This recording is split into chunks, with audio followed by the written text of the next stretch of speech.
hay que entender cómo es que llega la noticia criminal a las fiscalías especializadas en crimen organizado. Pueden llegar de dos formas. Normalmente llegan a través de un informe de inteligencia. Normalmente. Cuando vienen, por ejemplo, de la DINANDRO, de la ININCRI, y su informe de inteligencia establecen que la organización criminal dedicada, ya sea tráfico de drogas, extorsión o trata de personas, y que vincula a más de 2 distritos fiscales o judiciales, entonces los que tienen competencia para ver esos casos que eh, están comprometidos varias jurisdicciones es las fiscalías supraprovinciales contra el crimen organizado que tienen su sede en Lima. ¿Ok? Entonces, entra por la mesa de partes de la coordinación, automáticamente la coordinación con el sistema aleatoriamente lo dirige al fiscal, que se va a hacer cargo, el fiscal analiza y convoca al instructor y empiezan las investigaciones. Obviamente va a leer el informe policial de qué se trata, va a establecer la estrategia de investigación, porque eso se trata, el fiscal es el estratega de la investigación, va a establecer las diligencias que se tienen que hacer para tratar de desarticular esa organización criminal. Otra forma que puede llegar la noticia de una organización criminal es a través de denuncias de parte. Aquí hay que hacer una diferencia. Cuando el informe viene por inteligencia de la Policía Nacional, normalmente viene sin nombres porque ellos están haciendo seguimientos o tienen ellos le llaman fuente humana, nos tienen una fuente humana que le da una información y todavía no saben quién es quién, pero tienen alguna información sobre sus alias, algunos teléfonos, etcétera. Entonces la investigación justamente trata de acopiar evidencias para desarticular una acción criminal. Es decir, hay que acopiar evidencias para cumplir con los 5 elementos constitutivos que establece la jurisprudencia comparada y la jurisprudencia nacional para decir que estás frente o no a una organización criminal. ¿Ok? Y estos 5 elementos son el elemento personal, tiene que haber una pluralidad de agentes, la Convención de Viena y la normas es más de 3.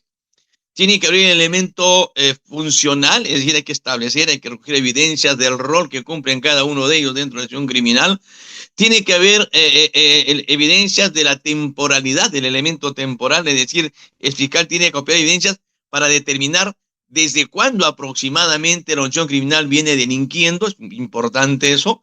Tiene que tener evidencias del elemento teleológico, es decir, cuál es el plan criminal, ¿no? Sin plan criminal no hay organización criminal. Así de simple. Sin plan no hay. ¿Por qué? Porque las acciones criminales se crean para cometer delitos. Ojo, para cometer delitos. No significa que tengan que cometer el delito. Basta que tengan la intención de cometer y si los agarran en flagrancia, imagínense ustedes. Tenemos una acción criminal dedicada al narcotráfico, cuyo plan y objetivo principal es exportar 1 tonelada de droga a Estados Unidos. Es el plan. Y para eso hacen toda una estrategia dentro del plan, ¿no? Roles, tiempos, financistas y todo. Y los agarran antes de que la droga salga, lo agarran en el aeropuerto, por ejemplo. La droga no salió, el delito no se consumó en Estados Unidos, ¿no es cierto? O sea, no llegó la droga a Estados Unidos, pero ¿cuál era el objetivo? Llevar la droga a Estados Unidos. ¿Okay? Entonces, el plan criminal, y yo lo digo muy claro, no es solamente el fin ilícito, como dice la norma, ¿no? Con el objetivo de cometer delitos. Ahora la nueva norma con las modificaciones para cometer delitos como extorsión, secuestro, etcétera, etcétera, ¿no es cierto? Y otros delitos cuya pena sea no menor de 5 años en el extremo mínimo. Entonces, el plan criminal es toda la estrategia que desarrolla la organización criminal para cumplir sus fines ilícitos. Uno de esos fines ilícitos es la cometer delitos. ¿Ok? Pero el plan es desde el momento en que se reúnen las estrategias, se dividen roles, se organizan. Por eso que el último elemento constitutivo de una acción criminal es el elemento estructural. Yo lo estoy manifestando, estoy escribiendo un libro, saldrá todavía el próximo año, lo estoy revisando, sobre la imputación en el delito de organización criminal. Y ahí explico, por ejemplo, que lo primero que tiene que establecer el fiscal cuando está investigando para poder tener una imputación seria, correcta, necesaria, como dice, es que tiene que establecer, determinar, conocer a perfección el plan criminal. Una vez que el fiscal tiene claro el plan criminal, podrá establecer el rol que han cumplido cada uno de los integrantes para que ese plan criminal se ejecute. Y una vez que tú tienes el plan criminal, tienes la división de roles, es decir, las funciones que cumplen dentro de esta empresa ilícita, recién ahí puedes armar tu estructura, ¿no es cierto? Porque teniendo toda la información, es el organigrama que presentan los fiscales cuando piden la prisión preventiva con un montón de fotitos por todos lados. Pero no solamente es cuestión de poner unos fotitos ahí, ¿no? Sino que la norma exige que entre cada uno de los roles, no personas, porque en una reunión criminal, mis queridos colegas, más importante que la persona es el rol que cumple la persona, ¿ok? Tiene que haber una correlación entre los roles. No es cuestión de decir acá está en esta esquina está fulano, en otra esquina estará, este es el brazo legal, este es el financista, no. Tiene que haber una relación, una correlación, porque la empresa es eso. Porque imagínense ustedes que yo diga, ese es el abogado de fulano de tal, el abogado de líder, y la organización se dedica al tráfico de drogas. Ya, pero ¿cuál es su rol, su función para que como abogado de líder la empresa criminal continúe funcionando?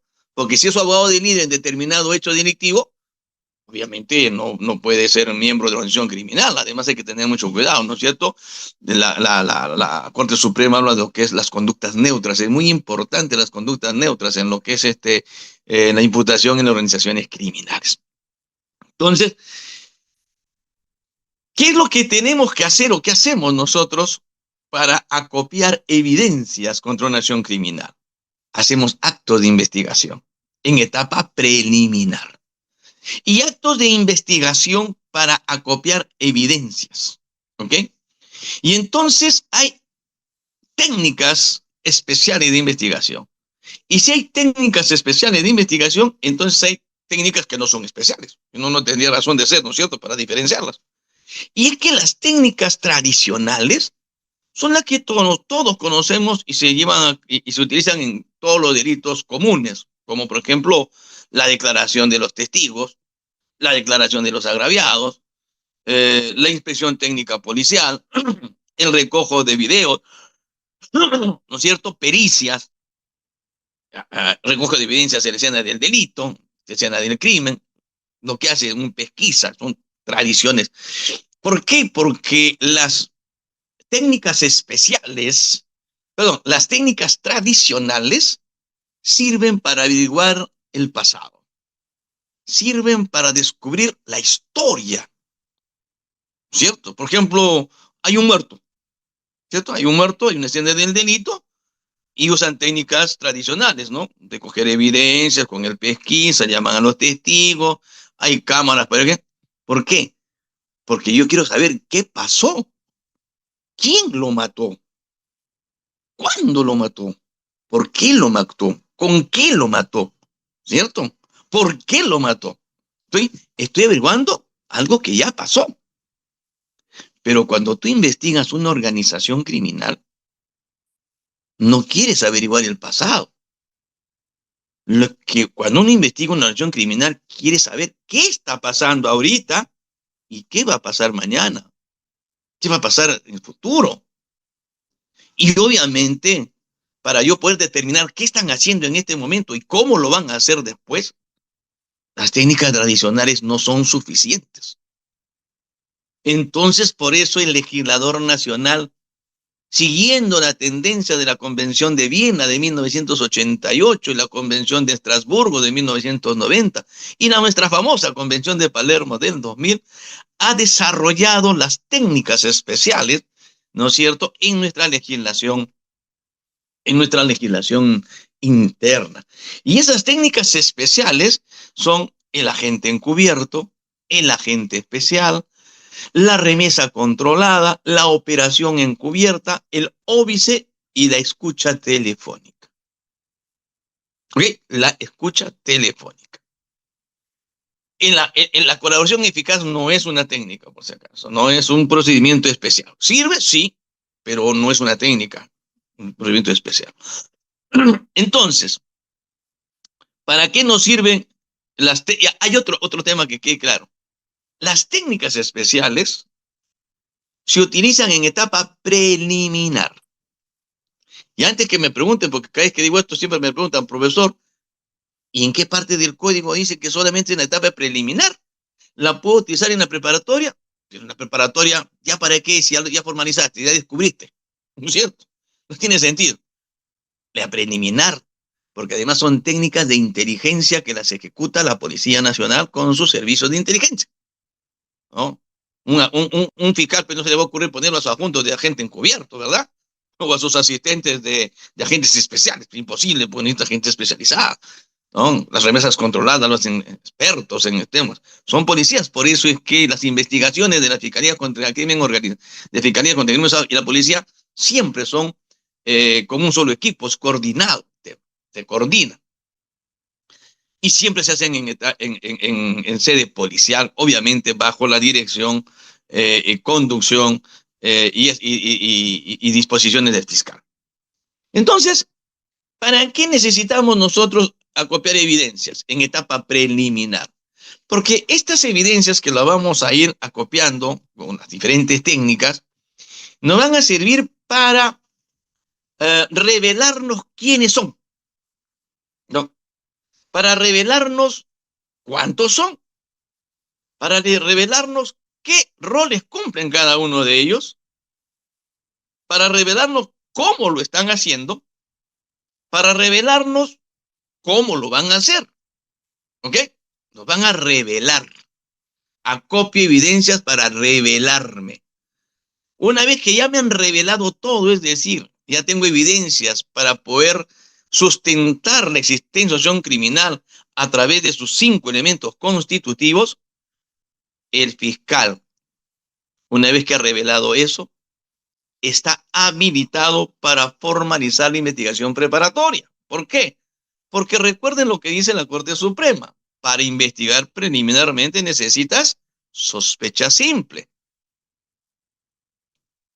Para formalizar la investigación preparatoria necesitas sospecha reveladora, porque ya tienes toda la información y toda esa información te va a permitir imputar cargos inicial, imputación inicial, porque la gran imputación se da en la acusación, porque durante el periodo de la preparatoria, el fiscal puede ajustar la imputación, ¿verdad?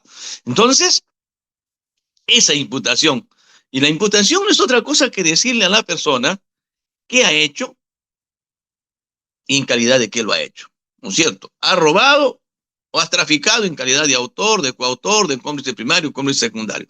Eso es, ¿no es cierto? Y la imputación, como ustedes saben, pues tiene la imputación objetiva y la imputación subjetiva. Entonces tiene sus partes, entonces hay que cumplir. La imputación tiene que ser clara, tiene que estar en un idioma sencillo, que lo entienda el imputado. La imputación está dirigida al imputado, no está dirigida al abogado. Porque una imputación que es oscura, es errónea o es confusa, pues vulnera el principio de la defensa. Para empezar, una mala imputación violenta el derecho a la defensa. Por eso hay que exigir que la imputación sea clara, sobre todo la imputación objetiva, es decir, en narración de los hechos. Y el tema de la subsunción del hecho en el tipo penal, si quieren lo pueden discutir, pero los hechos son inamovibles. Entonces, ya entrando en la etapa preparatoria, ya tengo que hacer uso de las técnicas tradicionales. Que claro, ya tengo que tomar declaraciones, ¿cierto? Tengo que tomar sus declaraciones. Seguramente en el operativo les he incautado teléfono, les he incautado chip, tablet y todas las herramientas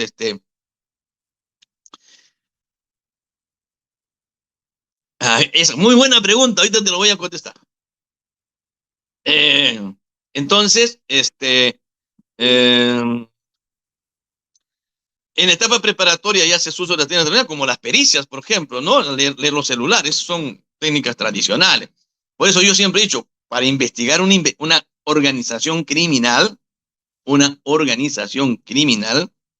se utilizan en etapa preliminar técnicas especiales y en etapa preparatoria técnicas tradicionales. Ahora sí le voy a contestar la pregunta a mi colega que dice, o sea que en etapa preliminar las diligencias son urgentes e inaplazables, ¿verdad? Una cosa, mi querido amigo, son las diligencias preliminares y otra cosa es la etapa preliminar. ¿Ok?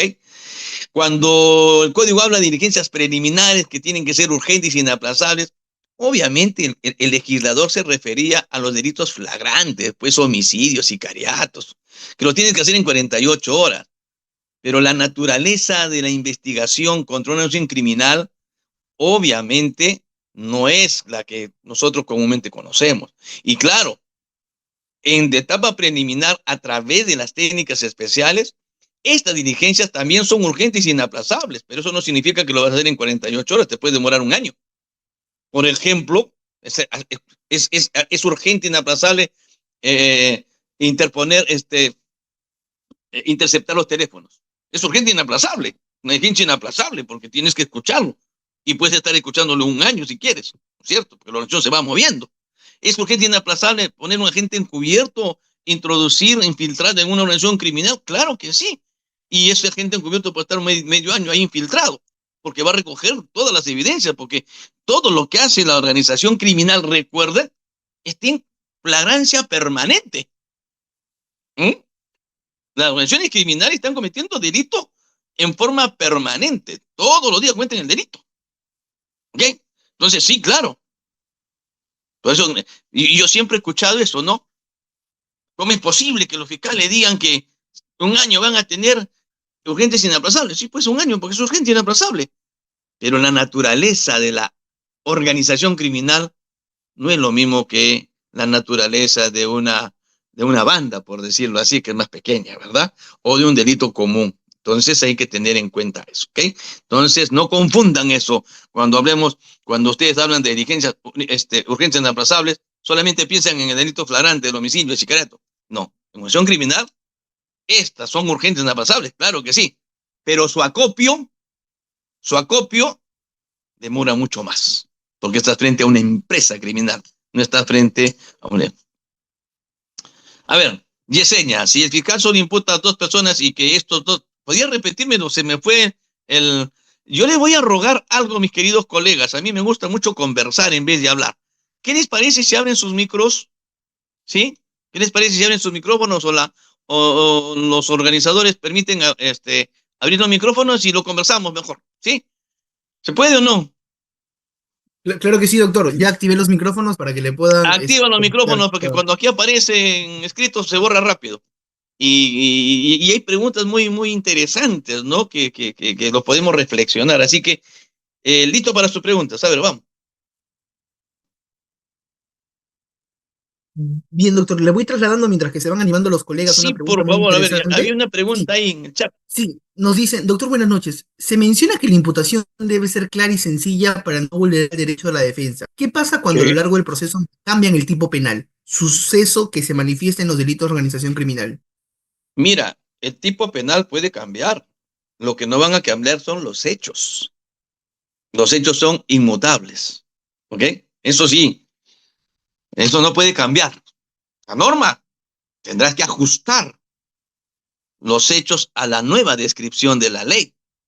Pero si no encaja como ha ocurrido con la ley de crimen organizado, ¿no?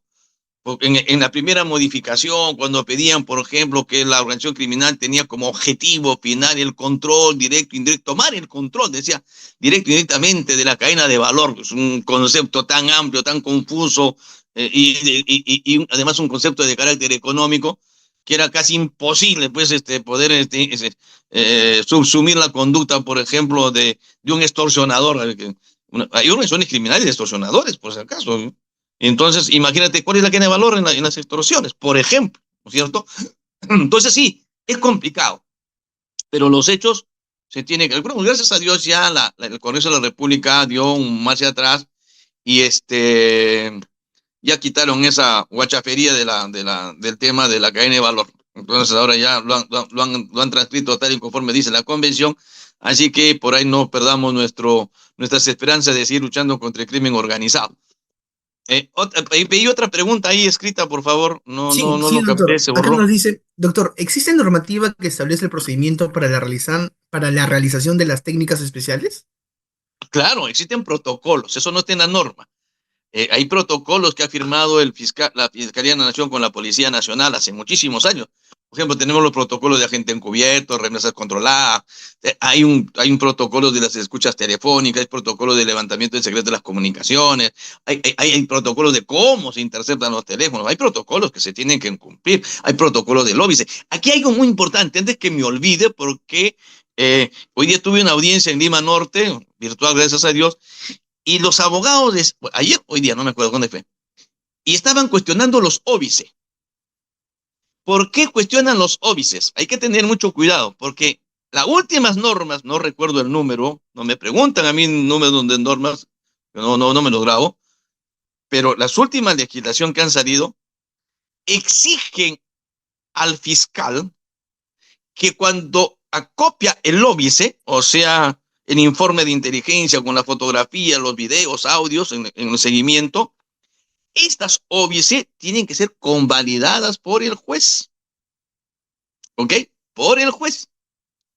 Por eso es con los fiscales, obvio, sin audiencias, una convalidación que hace el juez no va a citar audiencia. Los fiscales, antes de presentar su prisión preventiva, tienen que haber convalidado su óbice, porque si no lo convalida ante el juez, lo vas a poder discutir y con buen fundamento. ¿Ok?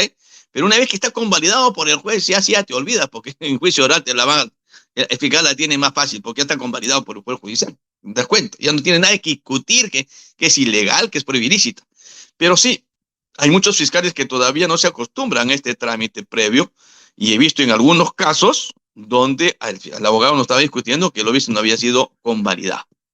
Entonces hay que tener cuidado en eso. ¿Ok? ¿Alguna otra pregunta? A ver, no, ¿todas estas técnicas requieren acción judicial? No. La única Bien. técnica que requiere autorización judicial es la interceptación telefónica, que puede ser una interpretación telefónica de carácter histórico, es decir, tú le dices a la juez que te entregue el registro de llamada en los últimos 6 meses, entradas y salidas, o le puedes pedir la interceptación telefónica en tiempo real, que ya es la escucha, ¿okay? Para grabar las conversaciones. Esa sí necesita autorización judicial. ¿Por qué? Porque recuerden ustedes que la Constitución protege el secreto de las comunicaciones, y el único que te puede levantar un derecho constitucional a través de un principio, de la aplicación del principio de ponderación, es obviamente el juez. La remesa controlada del agente encubierto, del agente especial, la operación encubierta y el óbice necesitan obligatoriamente autorización del fiscal.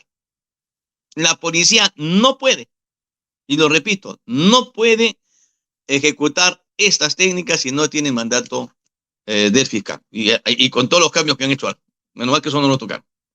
Había otra pregunta por ahí. Sí, doctor. Aquí hay otra pregunta que nos están formulando y nos dicen, doctor, buenas noches. ¿Existe normativa que establece el procedimiento para... ya, perdón, doctor, si el fiscal solo imputa a dos personas y que estos dos solo están informados, están formando una organización criminal, ¿sería correcto en un caso de delito de trata de personas poder manifestar dentro de la contraproducencia? ¿Qué opinión merece al respecto? No, la organización criminal en elemento personal dice 3 o más. Si es 2 será banda, pero no es una acción criminal. Recuerden además que el tipo penal de banda, 317B, es un tipo residual del 317, o sea, la banda es un tipo penal residual del delito de organización criminal. Si no tienes elementos para imputarle organización criminal, te vas por banda. Se acabó el tema. Así de simple.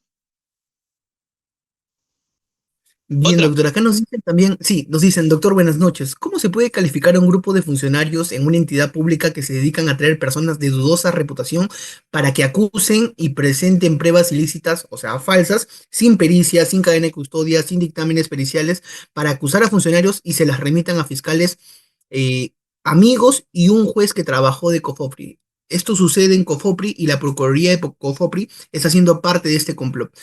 ¿Cómo se puede Bueno, calificar? hay que utilizar las técnicas especiales para desarticular la organización criminal. Tendría que haber una denuncia, un informe de inteligencia y el fiscal, obviamente, en etapa preliminar, con la finalidad de desarticular esa organización, presunta organización criminal, tendrá que hacer uso de algunas técnicas. Puede ser un óbice, puede ser una escucha telefónica, puede infiltrar un agente dentro del COFOPRI, ya depende de la necesidad. Las técnicas especiales se utilizan dependiendo de la estrategia que establece el fiscal con la policía y de acuerdo a la necesidad. No en todas las investigaciones contra una acción criminal vas a utilizar las 5 técnicas, no. Pueda que solamente te baste con un agente encubierto, pueda que te baste con un óbice, pueda que necesites un óbice agente encubierto, puede que necesites agente encubierto y escucha telefónica, ¿no es cierto? Ya depende de la necesidad, de la complejidad y de la expertise del fiscal para determinar qué necesito y además de las facilidades, porque, claro, tú puedes levantar el secreto de las comunicaciones, puedes hacer un seguimiento, pero el tema de la gente encubierto es un poco complicado, porque a la gente encubierto hay que infiltrarlo en una acción criminal. Y como ustedes comprenderán, una acción criminal pues no es una asociación en donde te vas y te inscribes, ¿verdad? Alguien te tiene que presentar, llevar lo que conocen dentro de las acciones criminales como el padrino. El padrino te lleva, pues él responde por ti, ¿ok? Y eso no es fácil. Entonces hay que tener mucho cuidado. Por eso que hay investigaciones donde no es posible tener un agente encubierto, porque no sabemos cómo introducirlo, cómo infiltrarlo, ¿no? Es complicado. Y obviamente se hace uso de otras técnicas, pues. Bien, doctor, ya para poder continuar con la ponencia, hay dos preguntas más puntuales para poder continuar. Nos dice, doctor, ¿qué se refiere con óbice? Nos dice un Ah, colega. el óbice es una técnica que se llama observación, vigilancia y seguimiento, ¿ok? Es lo que hace la agente de inteligencia por disposición del fiscal de seguir a los presuntos delincuentes, donde se reúnen, los filman, les graban sus conversaciones, les toman fotografías de las reuniones que tienen durante el tiempo de investigación para ver dónde se reúnen, con quién se reúnen, cuándo se reúnen, ¿no es cierto?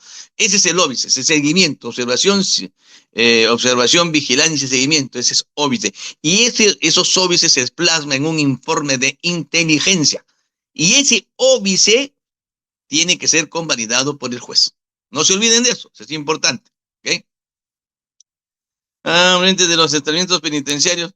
Bueno, sí, acaba de salir una norma en que hay una excepción, ¿no? Respecto a que la policía podía, sin autorización judicial, interceptar el teléfono o si salen de los centros penitenciarios. Miren, con una técnica está bien, como una herramienta. El problema poder después, si, claro, si te vas al penal, le encuentras el celular en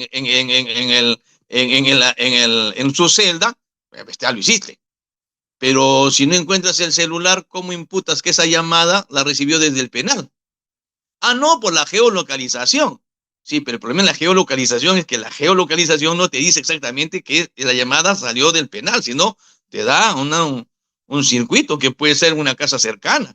Entonces, podría caber el riesgo de que estés interceptando a personas que no están dentro del penal.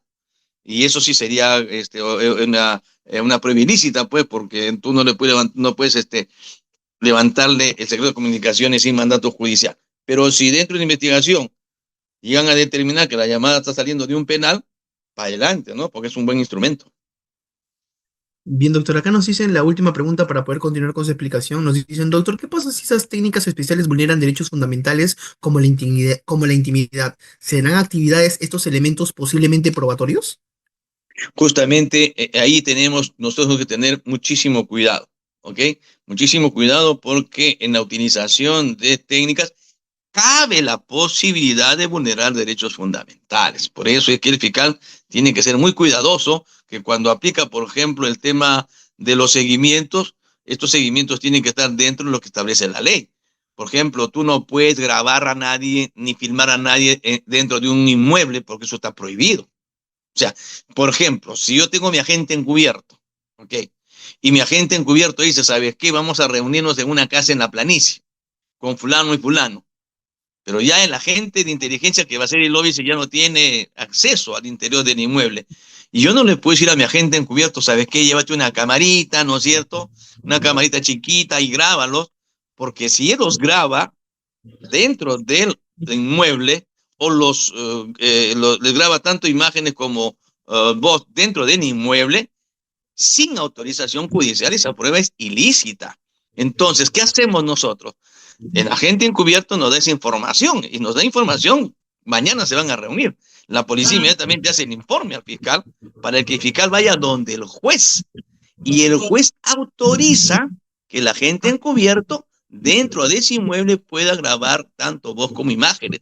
Si hay mandato judicial, no hay ningún problema. La prueba no es ilícita. Pero si no hay mandato judicial, sí, se violentan derechos constitucionales, obviamente, derechos fundamentales, y la prueba es una prueba prohibida, ¿no es cierto? No se puede utilizar eso. Y esto es importante, ¿por qué?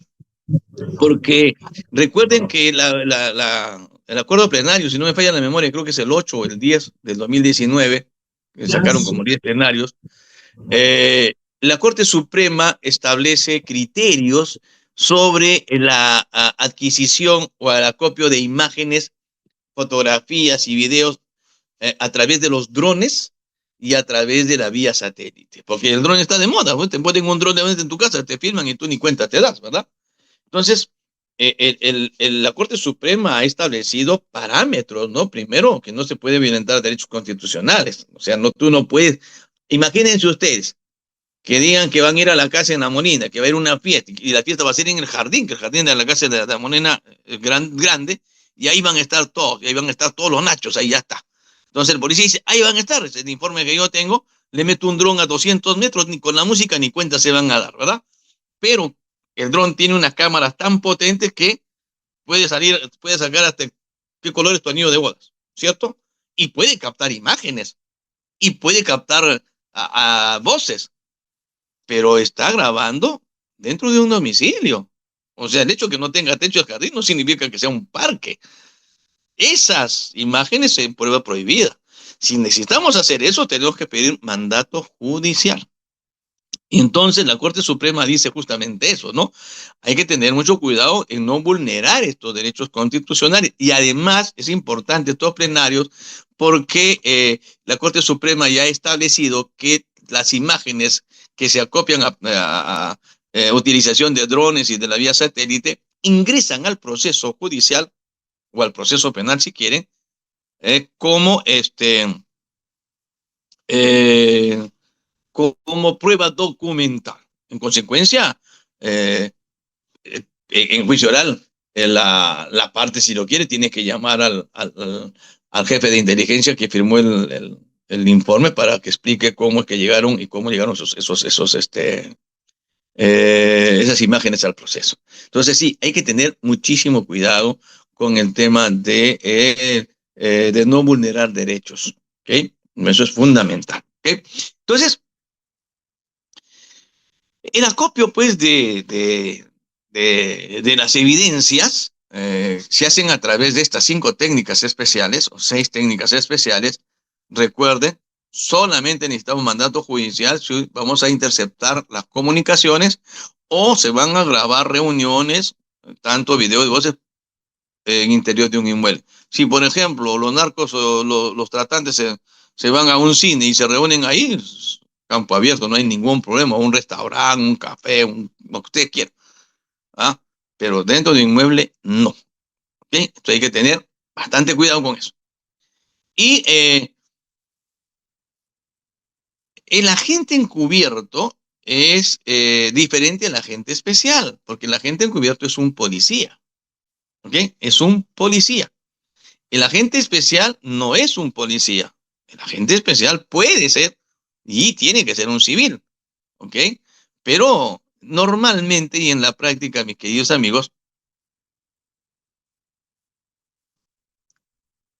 el tema de las meretrices, ahorita me la repites porque ya se fue tu chat. Entonces, y el policía cuando solicita al fiscal la ejecución de un plan, de una técnica especial, no lo va a solicitar con un oficio. Tiene que mandarle primero un informe al fiscal y tiene que adjuntar el plan operativo, porque son procedimientos, ¿no? Cuando nosotros hablamos de un agente encubierto, no significa que sea un solito, es uno que se va a infiltrar. pero hay todo un plan operativo para lograr que el agente encubierto te alcance las evidencias, ¿no? La forma, la modalidad, cómo se van a comunicar con la gente encubierto, quiénes van a cubrir a otro agente encubierto, ¿no? Póngase que lo saquen, lo quieren matar, hay que rescatar a la gente encubierto, tiene que haber personal policial que le cubra las espaldas lo más cerca posible a fin de que no atenten contra el agente encubierto. En cuanto a la gente encubierto, hay cosas que debemos aclarar. La ley, no solamente la peruana, sino a nivel internacional, la legislación comprada y la jurisprudencia comprada, no admite al agente provocador. O sea, Ganso, el agente encubierto no puede convertirse en agente provocador. ¿Qué significa esto? Yo como fiscal dispongo que tú te infiltres a la organización criminal para que dentro de la organización criminal a mí me des información relevante, ¿no es cierto? Me copies evidencia. Es más, yo puedo autorizarte, porque la ley lo dice, a que tú cometas delito dentro de la acción criminal. Si yo te voy a infiltrar en una acción criminal de narcotráfico, obviamente tienes que traficar, pues, ¿no es cierto? Si no, ¿para qué te vas a ir? Pero tú no puedes provocar a alguien que trafique. Mucho cuidado. Porque si tú provocas, recuerda que el instigador responde igual que el autor. Y no hay norma que te va a defender, nada, no, que yo soy agente encubierto, que no, puede ser agente encubierto, pero si yo te demuestro que tú provocaste el delito, ya no eres agente encubierto. Ya saliste dentro de la protección jurídica del agente encubierto para convertirte en un instigador del delito y vas a responder igual que el autor, porque así lo establece el Código Penal. Eso que quede bien claro. Además, en el tema del agente encubierto hay que tener las cosas claras, porque nosotros, las otras técnicas son más operativas. ¿Y por qué el agente encubierto? Porque estamos frente a un ser humano, policía, que tiene un experto, pero que va a estar dentro de una acción criminal y está autorizado a cometer delitos, ¿verdad? Este, y este agente encubierto, el fiscal tiene que explicarle qué delitos no puede cometer. Por eso que antes que el fiscal emita su disposición autorizando el procedimiento de agente encubierto, la técnica especial del agente encubierto, le tiene que decir al agente encubierto, primero, tú no puedes provocar el delito, por si acaso. Yo no te voy a proteger, que quede clarito. Segundo, tú no puedes cometer delitos que atenten contra un bien jurídico de mayor rango que el bien jurídico que está afectando el delito que estamos investigando. En palabra de Cristiano, tú no puedes matar, tú no puedes violar, tú no puedes torturar, no puedes, porque nada que la organización criminal me está poniendo a prueba, oye, ¿sabes qué te pongo a prueba? Mata a ese, tú no puedes hacer eso, porque ese es homicidio calificado y no hay norma que te va a amparar por más que seas agente encubierto, ¿ok? Tú no puedes violar de ninguna manera, ¿no? Te pongo a prueba, viola a esa niña, viola a ese niño, viola a cualquier cosa. No, no puedes. Son delitos graves. No puedes torturar porque son delitos graves. Entonces hay que tener cuidado. Claro, la pregunta es, ¿y qué pasa si es que me quieren poner a prueba, no? Es que justamente el agente encubierto no es cualquier policía. El agente encubierto es un policía altamente calificado, psicológicamente preparado y además tiene que ser un hombre que tiene que tener una agilidad mental para salir de los problemas. Eso es un agente encubierto. Tiene que ser agilidad mental para poder salir. Y si la organización criminal insiste en que cometa algún delito que él sabe que no puede hacer, inmediatamente tiene que informar a su jefe inmediato, que es el oficial del caso, y el oficial del caso le comunica al fiscal y simplemente se deja sin efecto el procedimiento y retiramos a nuestro agente encubierto. Y lo protegemos para que nadie lo encuentre. ¿Ok? Lo sacamos, lo extraemos, porque tenemos que evitar, obviamente, ello, porque además recuerden que si la organización criminal detecta al agente encubierto, obviamente, ya fuiste, pues, ¿no? Ya fuiste. Además, fíjense, el agente encubierto, cuando un fiscal introduce un agente encubierto, lo primero que tiene que saber el fiscal es a qué tipo de organización criminal voy a meter. O sea, el fiscal tiene que conocer la organización criminal, tiene que conocer el perfil de los integrantes de un criminal, tiene que conocer sus costumbres para meter un agente encubierto. No es lo mismo meter un agente encubierto en una organización criminal de extorsionadores ahí en Trujillo, ¿no es cierto? No es lo mismo meter un agente encubierto en una organización criminal que extorsiona, por ejemplo, las construcciones inmobiliarias, que bajo la pseudo fachada de construcción civil, no es lo mismo que meter un agente encubierto en una organización criminal de narcotráfico en el Callao, no es lo mismo. ¿Por qué? Porque el agente encubierto tiene que parecerse a ellos, tiene que ser uno más, tiene que saber sus costumbres. ¿Tú te imaginas que tú estés investigando una organización criminal de narcotraficantes en el Callao? ¿Ok? En el Callao, donde hay colombianos, donde hay mexicanos. Esos nachos andan pues pinches, ¿no? Y además, el resto de la organización criminal son miembros del Callao. Y se supone que tú eres uno del Callao, que trabajas en el puerto. Se supone, porque por eso estamos aquí. Si tú no sabes bailar salsa, chalaco que no baila salsa no es chalaco. ¿Ah? Además, esos pinches, ¿ah? Esos andan con joyas, ¿no? Carro de lujo, no toman cerveza, toman etiqueta azul, ¿ah? Se van a la grande discoteca rodeados de lindas mujeres, etcétera. Es otro nivel. Tú tienes que aprender a moverte en ese ambiente, ¿ok? Imagínate tú que quieras infiltrar a un agente encubierto allá en una organización criminal del Porvenir, allá en Trujillo, en La Esperanza, ¿no? Esos extorsionadores que extorsionan a los transportistas. Ellos te van a grandes discotecas. De ninguna manera. Ellos van a jugar pelota ahí en esos centros que ahora hay unos centros donde juegan pelota toda la noche, ¿no es cierto? Y que ahí al costado hay un montón de guariques para tomar cerveza. Ahí está. Chupan su chela, toman whisky, chelitas, escuchan sus canciones de Grupo 5, Armonía 10, Corazón Serrano. En el Callao, si tú escuchas Corazón Serrano, te dan vuelta, pues. ¿Te imaginas? Entonces hay que tener centella también. Entonces, también ellos. Entonces hay que tener cuidado. Por ejemplo, yo siempre doy este ejemplo y no quiero, no piensan que soy racista, pero les voy a poner un ejemplo. Si yo estoy investigando una acción criminal en narcotraficantes en el BRAE, yo no voy a meter pues un agente encubierto de tez morena, pues, porque en el BRAE no hay gente de tez morena. Sí, es simple. Además tengo que meter un muchacho que sea de la zona, que hable cantando como hablan ellos, ¿no? Tienen otra forma de hablar.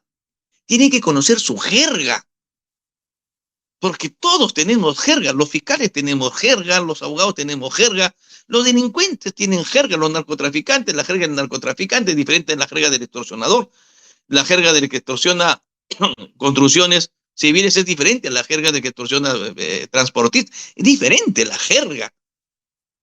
Entonces, tu agente encubierto tiene que familiarizarse con todo, tiene que saber moverse en ese ambiente para que no lo vayan a sacar y no vaya a terminar, como ellos dicen, frito pescadito. O sea, por eso que tiene que tener habilidad en ese tema. ¿Okay? Entonces, el tema del agente encubierto es delicado. Lo que pasa, y en la práctica, estas técnicas especiales la usa mucho la Dinandro. La Dinandro, desde que yo era fiscal antidrogas, imagínense, el año 95 yo ya era fiscal antidrogas, y el año 88 se suscribe la Convención de Viena. En la Convención de Viena ya se exigía, se comprometía a los estados miembros a planificar, instaurar técnicas especiales como el agente especial, el agente encubierto y la remesa controlada. O sea, esas técnicas vienen de la Convención de Viena. Además de la Convención de Viena, también habla del arrepentido, lo que hoy conocemos como el colaborador eficaz. Entonces, en 1996, recuerden que la Convención es del 88, el gobierno del presidente Fujimori saca una ley que se llama la Ley contra el Tráfico Ilícito de Drogas, que era el decreto legislativo 824 del 96. La Convención de Viena es una convención contra el narcotráfico y la Convención de Viena es desarrollada por el legislador interno nacional a través del decreto legislativo 824, que era la ley contra el tráfico de drogas. Ahí se desarrolla el agente encubierto, la remesa controlada y el arrepentido. ¿Okay? Ya en la Convención de Palermo ya aparece el seguimiento, las técnicas electrónicas, las escuchas telefónicas, los OBIs. Eso no significa que antes no había OBIs, ¿no? Sí había, la policía lo hacía, pero no tenían sustento jurídico. Por eso que en esas épocas del terrorismo, por ejemplo, era muy complicado llevar los óbices, porque nuestros policías no tenían base jurídica que los proteja, que le dé valor legal, no le dé legalidad a sus investigaciones de inteligencia. De ahora ya no. Ahora todas las técnicas de inteligencia tienen sustento legal, son llevadas al proceso y son debatidas en el proceso porque tiene mandato judicial algunas y tiene disposiciones fiscales. Y además la ley lo autoriza. El Tribunal Constitucional también se ha pronunciado respecto a la utilización de las técnicas especiales en investigaciones contra el crimen organizado. Es decir, está saneado pues por el Tribunal Constitucional, así que por ahí no hay ningún problema. ¿Preguntas?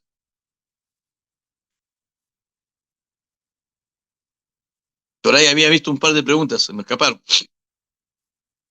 Sí, doctor, acá hay una par de preguntas que nos dicen, doctor, una pregunta, en el caso de homicidio de taxistas y robo de sus vehículos, ¿son organizaciones criminales? Bueno, depende, pues, porque ahí tiene que venir la investigación, porque puedan que sean dos gatos que se van y lo roban a un taxista y eso no es una organización criminal. Recuerden algo que es importante.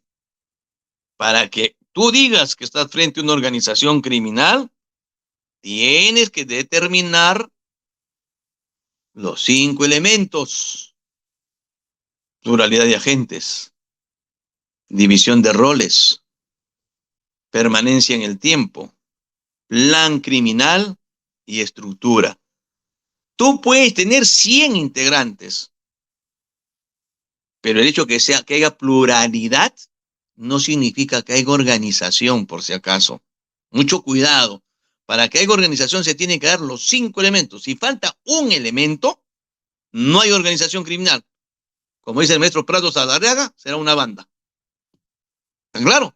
Entonces no basta la pluralidad. El problema en los últimos años, mis queridos colegas, y eso hay que ser un mea culpa, muchos fiscales, en temas de corrupción sobre todo, bastaban 4 gatos y a todo el mundo lo metían como organización criminal. Se abusó del tipo penal de organización criminal y ahí están las consecuencias.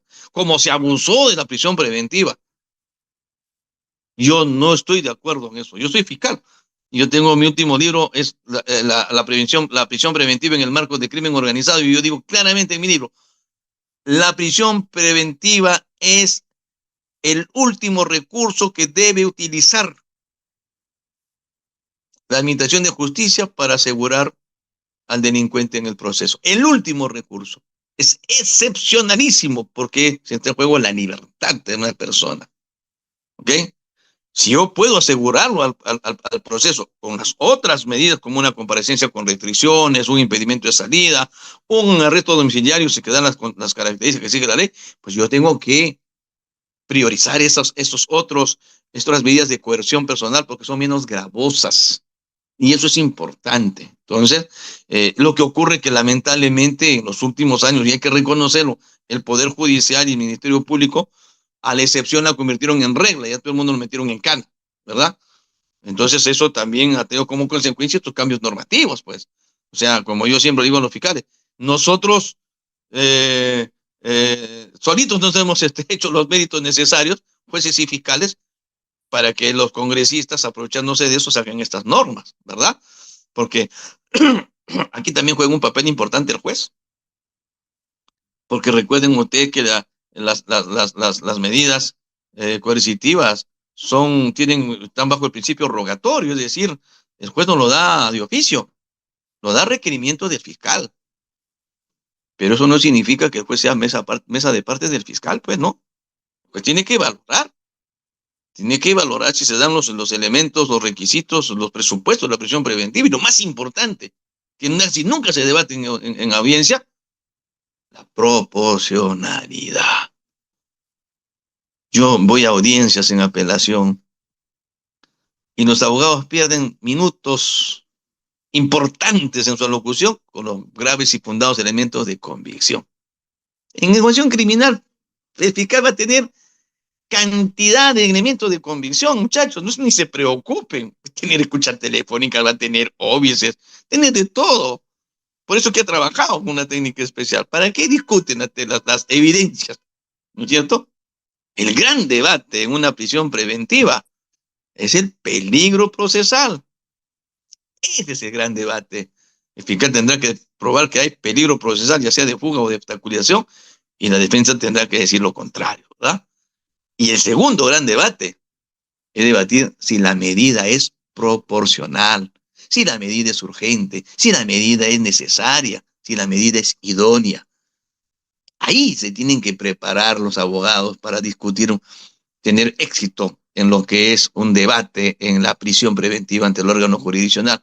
Pero lamentablemente, en la mayoría de los casos, 90% de los abogados están, no digo que se vayan a decir, no, que esa evidencia no está, el fiscal no tiene pruebas, el fiscal por acá, el fiscal por acá, el fiscal.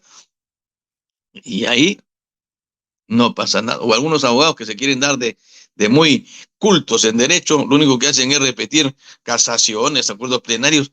¿Ustedes creen que el juez no conoce las casaciones del acuerdo plenario para que ustedes pierdan 5 minutos o 10 minutos o media hora diciéndole lo que la Corte Suprema dice? Por favor. Entonces no pierdan tiempo, ¿no? A lo mucho, pues, díganle la casación tal, pero se ponen incluso a hacer, creen que una audiencia de prisión preventiva están dictando una conferencia, ¿no? Una conferencia de casaciones, y no es así. Entonces, tienen que ser más claros, más concretos, más rápidos, más a la yugular tienen que ir. No le den mucha vuelta, ¿no? Un buen alegato no debe terminar pues en 20 minutos suficiente para que tú digas tus cosas, pero si tú hablas, recuerden algo, oye, que estamos en un diplomado de litigación oral, porque yo soy profesor de litigación oral también, he sido muchos años en la Academia de la Magistratura, profesor en ese tema. Recuerden que los primeros 15 minutos son los minutos más importantes en la oralización de, ya sea de la acusación o de cualquier recurso, prisión preventiva. Primeros 15 minutos. Si tú logras captar la atención del juez en esos 15 minutos, vas a ganador. Pero si en 15 minutos el juez se te duerme o se distrae porque estás hablando pachotada y media, entonces, amiguito, mejor te dedicas a poner tu spa porque para abogado no sirves. ¿Está claro? Muy bien. Bien, Dos doctor. últimas preguntas. Sí, acá nos dicen, doctor, buenas noches. ¿Podría repetir los elementos de la organización criminal, por favor? Gusto. El elemento personal, pluralidad de agentes, más de 3. El elemento temporal, permanencia en el tiempo. Hay que tener que demostrar desde cuándo viene, se está organizando esta organización criminal, desde cuándo viene cometiendo delitos. El elemento funcional, hay que establecer qué función cumplen cada uno de los miembros de la organización criminal para que el plan criminal se cumpla. División de roles. Elemento teleológico, el plan, la estrategia para que los delitos se ejecuten, se cumplan, ¿no es cierto? El fin delictivo. Y el elemento estructural, es decir, establecer cómo está organizada la organización criminal, va a la redundancia, y la correlación dentro de esa estructura de todos los roles. Estos 5 elementos no pueden faltar.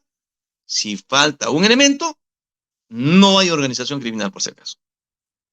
Y ojo, recuerden que hay tipos penales que tienen su propia agravante de organización criminal. Si ya, esto es un tema de imputación, con esto termino.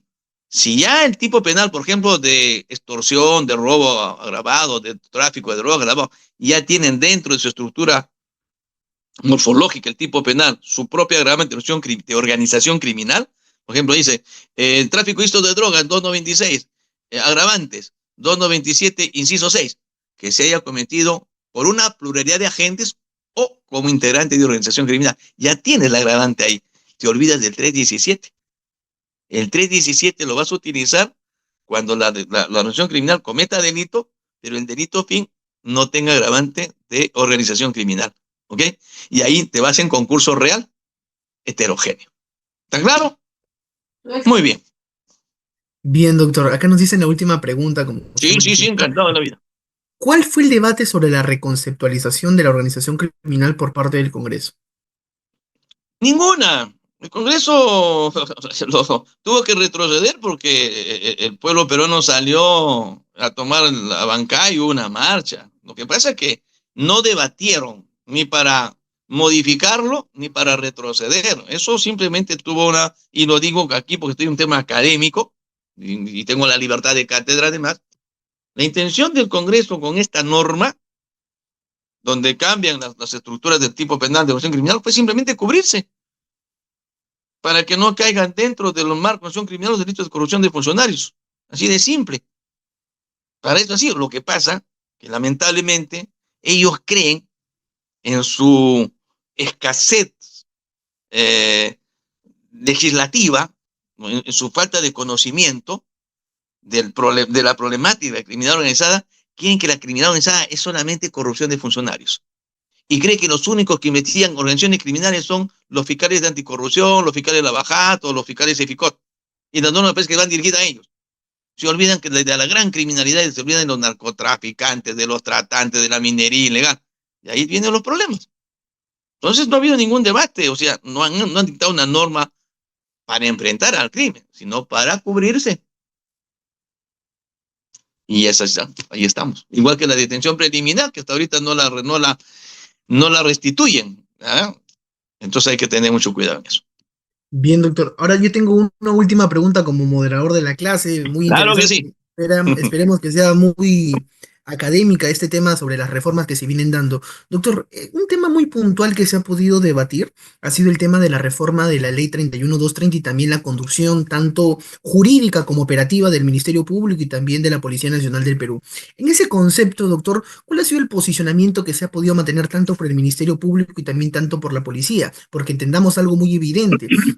Actualmente, con esta modificatoria, se le cede la conducción jurídica a la policía, pero tengamos en conocimiento algo, ellos no tienen el recurso humano y el conocimiento necesario para poder realizar quizás una imputación necesaria o una adecuación necesaria, obviamente con la conducción de la fiscalía, pero en ese extremo también abre la posibilidad de que todo quede en sede policial. Se ve en algunos extremos abogados arreglistas que no llegan a la otra fase que es también la investigación y no permita poder tener una correcta conducción. ¿Qué opinión merece al respecto, doctor? Ahí hay una falsa concepción del legislador. ¿Cuándo entraba el Código Procesal en Lima? En 2021, hace 3 años.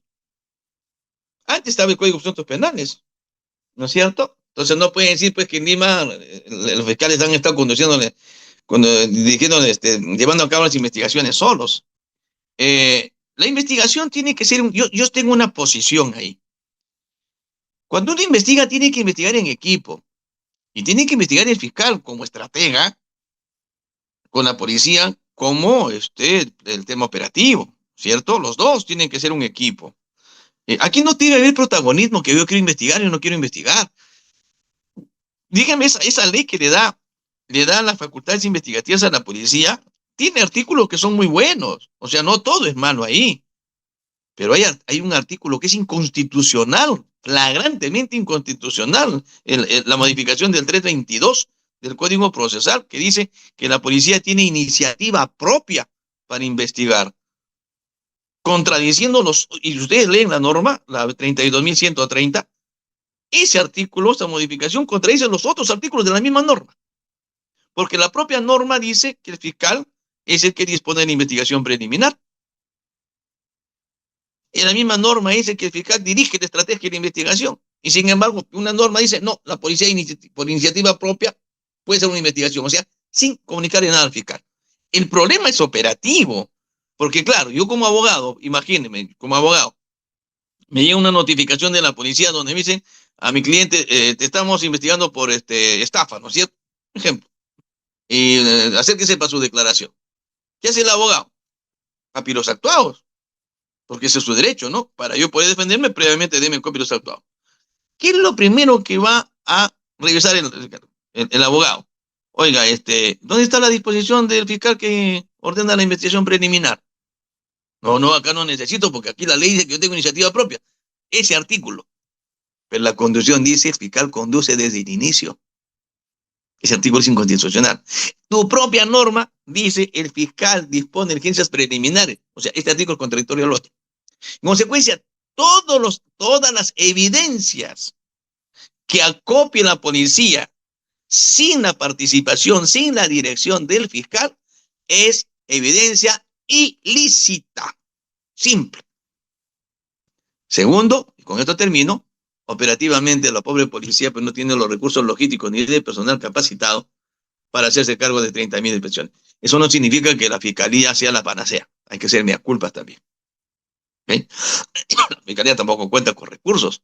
Por eso que no podemos andar divorciados policías con fiscales. Si la policía no tiene recursos, la fiscalía tiene pocos recursos, pues nos unimos y juntos haremos fuerza. Es la única forma de enfrentar al crimen, uniéndonos tanto la policía como el Ministerio Público y no dividiéndonos como pretenden los legisladores. Bien, doctor, acabo de revisar el chat y esas han sido todas las preguntas que se han podido realizar. Una clase muy amena, muy interesante, porque ha permitido que también podamos interactuar tanto los participantes con su persona, desearle los mejores éxitos y parabienes en su vida profesional. Esperamos que no pueda ser la primera ni la última clase que siempre nos acompaña y de igual forma también poder seguir reforzando y más aún aumentando la rigurosidad académica en estos temas puntuales, pero más aún necesarios que siempre necesita la comunidad jurídica. Ya para finalizar, doctor, voy a pedirles a todos los asistentes que podamos encender las cámaras y también palabras finales de su parte, doctor, para también poder finalizar la sesión del día de hoy, que ha sido muy interesante y de mucho aprendizaje. Bueno, en primer lugar, agradecer a Jurispe, derecho a un clic, creo que dice ahí, por la oportunidad de poder compartir estos minutos tan agradables, por sus preguntas, sus reflexiones. A mí me encanta, yo creo que yo siempre he dicho, yo soy fiscal y abogado de profesión, pero soy profesor por afición, me encanta enseñar, tengo 30 años en este cuento, y desearles una feliz Navidad, que el próximo año se cumplan todos sus anhelos, sean éxitos lo que ha pasado este año, échalo para atrás, si son cosas malas, si son cosas buenas, sigan para adelante, de todo se aprende, de las cosas buenas o malas, hay que ser fuertes frente a las vicisitudes que nos da la vida a veces, y a seguir estudiando, muchachos. Para triunfar en la vida solamente tienen que hacer tres cosas. Primero estudiar, segundo estudiar, tercero estudiar. Nada más. Muy bien, muy buenas noches. Permiso.